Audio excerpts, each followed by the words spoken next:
Allora, appena abbiamo il collegamento mi danno il senso dalla regia e diamo anche la parola al Presidente.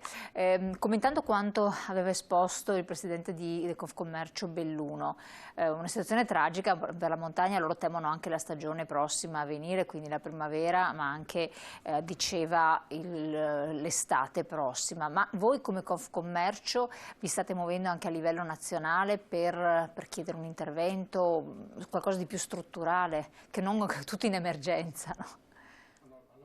D'accordo, in Confcommercio nazionale stiamo muovendo adesso di nuovo con i nuovi ministeri e col governo per poter avere almeno un minimo di programmazione rispetto agli interventi che devono essere fatti. Perché l'imprenditore impazzisce senza programmazione. L'imprenditore non può vivere nell'incertezza, è qualcosa di assolutamente negativo che provoca veramente una grave difficoltà, una impossibilità anche di operare, per cui la necessità di poter programmare ciò che può essere programmato. A questo punto dire il 5 marzo, quando l'8 marzo dell'anno scorso abbiamo chiuso tutto, mi sembra quasi un dire, come l'anno scorso che si diceva, si aprirà per Pasqua, siamo arrivati a 14 giugno, 2 giugno, non mi ricordo, scavalcati tutti i bellissimi ponti che c'erano, per arrivare praticamente all'estate, quando avevi già detto sacrifichiamo questo per arrivare a st'altro, oppure quest'anno sacrifichiamo, che so io, novembre per arrivare al Natale. Natale è saltato, il primo dell'anno, Befana, insomma mi sembra quasi veramente una presa in giro. Date una programmazione di lunga durata con libertà di un certo genere, ma dando anche libertà ai cittadini, perché secondo me diventa la pressione dopo il sociale, diventa altissima, perché come diceva ci sono le famiglie dietro gli imprenditori, ci sono tantissimi lavoratori. Stiamo vivendo una situazione veramente anomala, mai vista nei nostri sistemi, per cui è comprensibile questa situazione di difficoltà, ma a distanza di un anno bisogna mettere che alcune regole devono essere poste. Non possiamo gestire continuamente con un modo emergenziale una situazione che non è emergenziale, ormai strutturale in parte.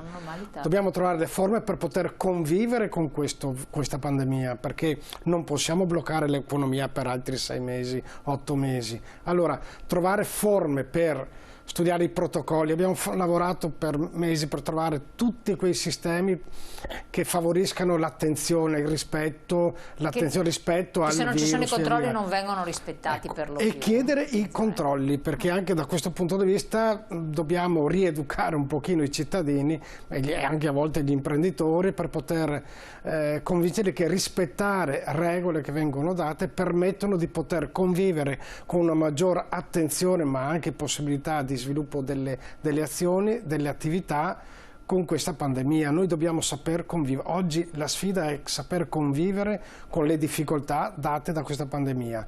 Definiamo bene le regole, diamo un tempo sempre ormai normale, diciamo, per poter avvisare. Non si può avvisare al sabato sera per la domenica sera, perché non è senso anche di poco rispetto anche degli operatori economici. Veramente non so che difficoltà c'è mettere il punto di riferimento, non so, a metà di settimana per programmare eventualmente, laddove è necessario e urgente, programmare la settimana successiva. Allora, veramente questa è la parte veramente che più dispiace. Allora, l'azione importante è programmare tutto ciò che è possibile, gestire l'emergenza con più serietà, con più attenzione rispetto alle attività, tenendo presenti le attività che hanno le imprese, gli operatori e i cittadini. Questo non è più possibile andare avanti stop and go continuamente dopo ogni 3 giorni, ogni 5 giorni.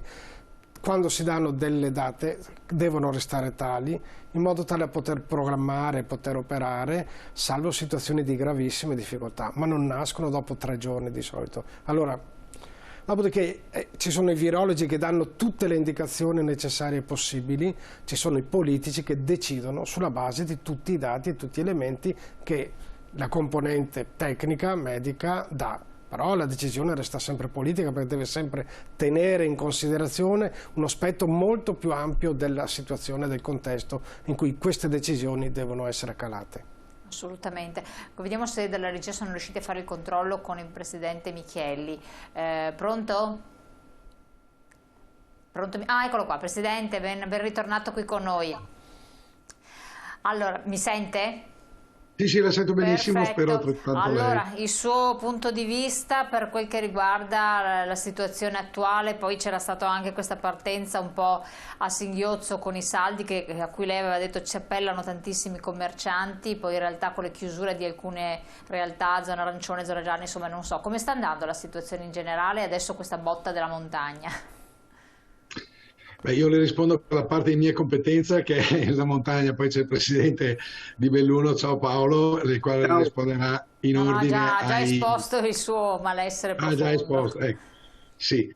Allora, il tema è questo. Io stamattina ho rilasciato un comunicato stampa che lei avrà visto, che esordisce con sono inferocito e confermo questo, perché non più tardi di, cos'era, 10 giorni fa, l'ultima volta che ci siamo sentiti, avevo quasi scherzosamente enunciando i 6 rinvii successivi che sono stati fatti, avevo ventilato il fatto che potesse esserci l'ennesimo rinvio, Non lo deve più ritenendolo dire perché non porta possibile. sfortuna ogni volta.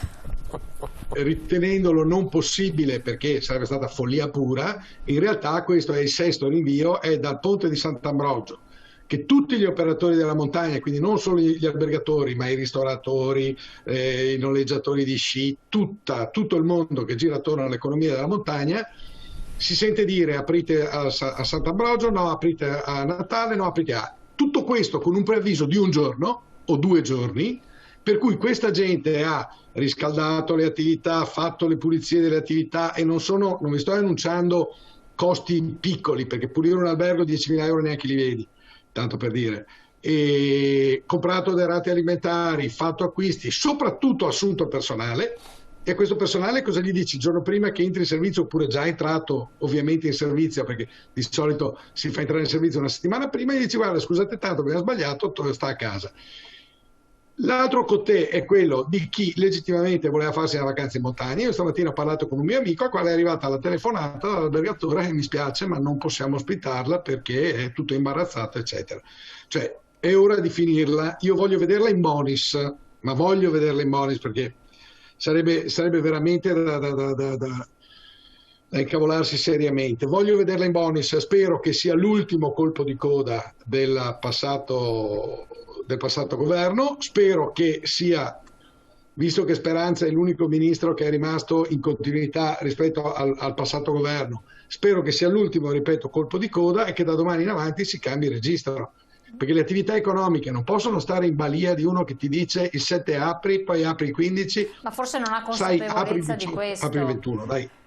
Però, Presidente, voi avete un ruolo importantissimo, un po' si chiacchierava anche fuori onda col direttore Gattolini, a volte bisogna alzare la voce più del necessario per farsi sentire, altrimenti si sparisce, però a questo punto lei che ha anche una rappresentanza istituzionale nazionale e rappresentando poi una regione che al primo prima per PIL l'indotto turistico era del settore, forse dovete alzare la voce Tornerà a per capire esserlo, questo. tornerà ad esserlo. Va bene, e quindi siamo in attesa di che cosa se succederà. Ma sa, torniamo sempre all'annosa questione. I paesi normali, quelli che io ormai purtroppo definisco normali, che sono la Francia, l'Inghilterra, la Germania, gli Stati Uniti, cosa hanno detto? Lockdown duro, chiusi tutti.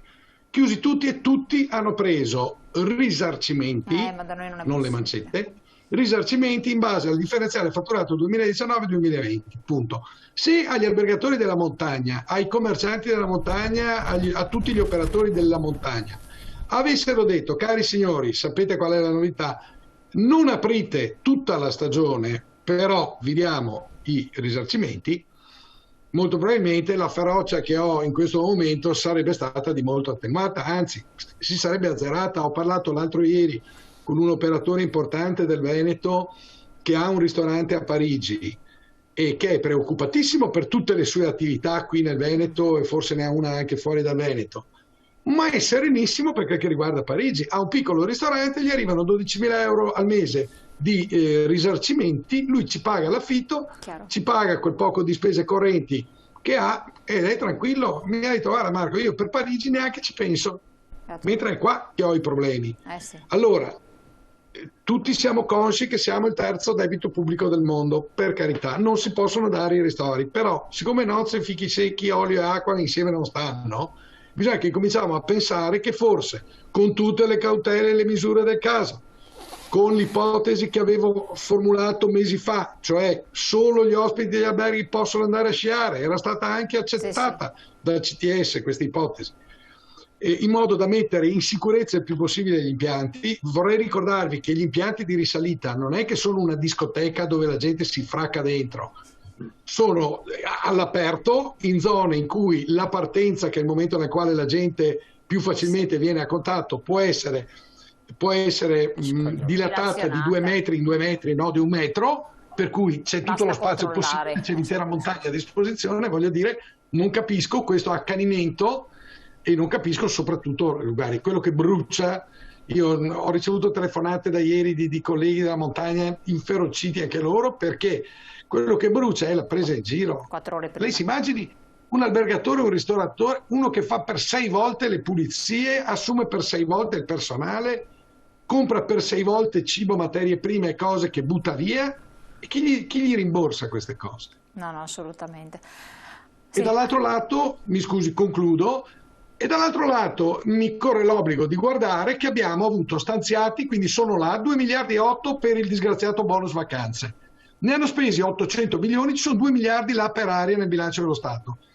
Il ancor più disgraziatissimo, sul quale vi intratterà meglio di me Paolo Doglioni, disgraziatissimo cashback, cuba 4 miliardi e mezzo. Allora noi prendiamo qui 4 miliardi e mezzo, prendiamo i 2 miliardi, abbiamo 6 miliardi e 500 milioni di euro da dare in risarcimento non agli albergatori solo, agli albergatori, ai ristoratori, alle categorie che effettivamente hanno sofferto l'abbigliamento, hanno sofferto i teatri, ha sofferto l'intrattenimento. Ci sono aziende che quest'anno hanno fatturato di più degli altri anni ed è stupido dare l'elemosina a tutti, certo, comprese le aziende che hanno fatturato di più. Chiaro. Bisogna che siano mirati. Grazie. Scusate. Allora, Presidente, io la ringrazio tantissimo, so che lei deve scappare e le avevo promesso pochi minuti e mantengo la promessa, comunque ci ricollegheremo come sempre ancora. Grazie Presidente di Confturismo Marco Michielli, speriamo poi di avere qualche buona news che lei ci porterà, comunque ci aggiornerà con i comunicati, grazie molte. Direttore Gattolin, cashback a proposito, siamo stati sollecitati da diversi operatori del settore dicendo che non tutti i registratori di cassa sono attrezzati, le persone si lamentano, però questa è la situazione e cosa si può fare? Allora, se magari rispondiamo subito dopo la pubblicità, questa è la domanda, leggo anche il messaggio: in una situazione di delirio potremmo dire che finché c'è virus c'è speranza, e qui ho detto tutto su dove andremo a finire. Ricciardi ha detto che vuole un lockdown totale fino a giugno e che Speranza è d'accordo, attenti che arrivano altre puntini. Insomma, i sanitari ragionano in un modo, l'economia va da un'altra parte. Insomma, se noi seguissimo tutto quello che dice un medico non usciremo di casa, ci mettiamo in una bolla e viviamo magari 1000 anni con l'ossigeno però. Pubblicità tra poco.